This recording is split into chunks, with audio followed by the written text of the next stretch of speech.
દ્વારકા તે શ્રી કૃષ્ણની નગરી છે. દ્વારકા, જેને હિન્દુ ધર્મમાં શ્રી કૃષ્ણની નગરી તરીકે ઓળખવામાં આવે છે, તે ગુજરાતના દેવભૂમિ દ્વારકા જિલ્લામાં આવેલું છે. હિન્દુ ધર્મના 4 ધામ અને સપ્તપુરીઓમાંથી એક હોવાના કારણે દ્વારકા હજારો શ્રદ્ધાળુઓ માટે ધાર્મિક અને આસ્થાનું કેન્દ્ર છે. ઇતિહાસ અને મહાત્મ્ય. દ્વારકાનું નામ સાંભળતા જ શ્રી કૃષ્ણનો ચિત્ર સામે આવે છે. માન્યતા અનુસાર જ્યારે શ્રી કૃષ્ણએ માતૃભૂમિ મથુરા છોડી ત્યારે તેમણે સમુદ્ર કિનારે એક ભવ્ય નગરી વસાવી, જે દ્વારકા તરીકે ઓળખાય છે.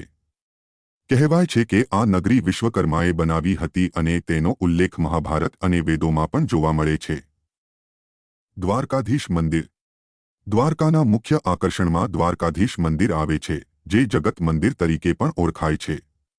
આ મંદિર લગભગ 2200 વર્ષ જૂનું માનવામાં આવે છે. આ મંદિર 5 માળનું છે અને તેને ચતુર્ભુજ શૈલીમાં બનાવવામાં આવ્યું છે. મંદિરની શિખર ઊંચાઈ લગભગ 78 મીટર છે અને ત્યાં 252 ફૂટ ઊંચો ધ્વજ લહેરે છે.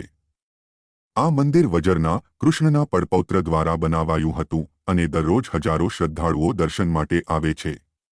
ગોમતી ઘાટ અને પવિત્ર સ્થળો. દ્વારકાધીશ મંદિરના નજીકમાં ગોમતી નદી વહે છે. શ્રદ્ધાળુઓ આ પવિત્ર નદીમાં સ્નાન કરીને પાપ મુક્તિ મેળવવાનું માન્ય છે. અન્ય મહત્વના સ્થળો. રૂકમિણી માતાનું મંદિર, શ્રી કૃષ્ણની પત્ની રૂકમિણી માટે સમર્પિત. સુદર્શન ચક્ર તીર્થ, પવિત્ર તીર્થ જ્યાં શ્રદ્ધાળુઓ પૂજા કરે છે. નાગેશ્વર મહાદેવ, આ જગતના 12 જ્યોતિર્લિંગોમાંનું એક છે. બેટ દ્વારકા, જ્યાં કૃષ્ણે પોતાના મિત્ર સુદામાને મળ્યા હતા. રણોડું અને દ્વારકાનું ડૂબેલું શહેર. વિજ્ઞાનીઓએ સંકેત આપ્યો છે કે સમુદ્રના નીચે એક પ્રાચીન નગરી છુપાયેલી છે, જે દ્વારકાનું પ્રાચીન સ્વરૂપ હોઈ શકે. સંશોધન અનુસાર શ્રી કૃષ્ણના અવસાન પછી દ્વારકા સમુદ્રમાં ડૂબી ગઈ હતી. ઉત્સવ અને મેળાવડા. જન્માષ્ટમી. શ્રી કૃષ્ણના જન્મોત્સવ પર વિશેષ પૂજા અને ઉત્સવ થાય છે. મહાશિવરાત્રિ. નાગેશ્વર મહાદેવમાં વિશેષ મેળો ભરાય છે. મકર સંક્રાંતિ અને દિવાળી પણ ધામધૂમથી ઉજવાય છે. ઉપસાર. દ્વારકા માત્ર એક ધાર્મિક નગરી નથી, પણ ભારતની સાંસ્કૃતિક અને ઐતિહાસિક ઓળખ છે.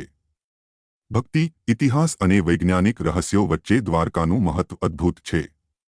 જો તમે ધાર્મિક અને ઐતિહાસિક સ્થળોમાં રસ ધરાવતા હો, તો દ્વારકા જરૂરથી ભ્રમણ કરવું જોઈએ. જો તમને વિડીયો ગમ્યો હોય તો લાઇક અને સબસ્ક્રાઇબ કરવાનું ન ભૂલતા.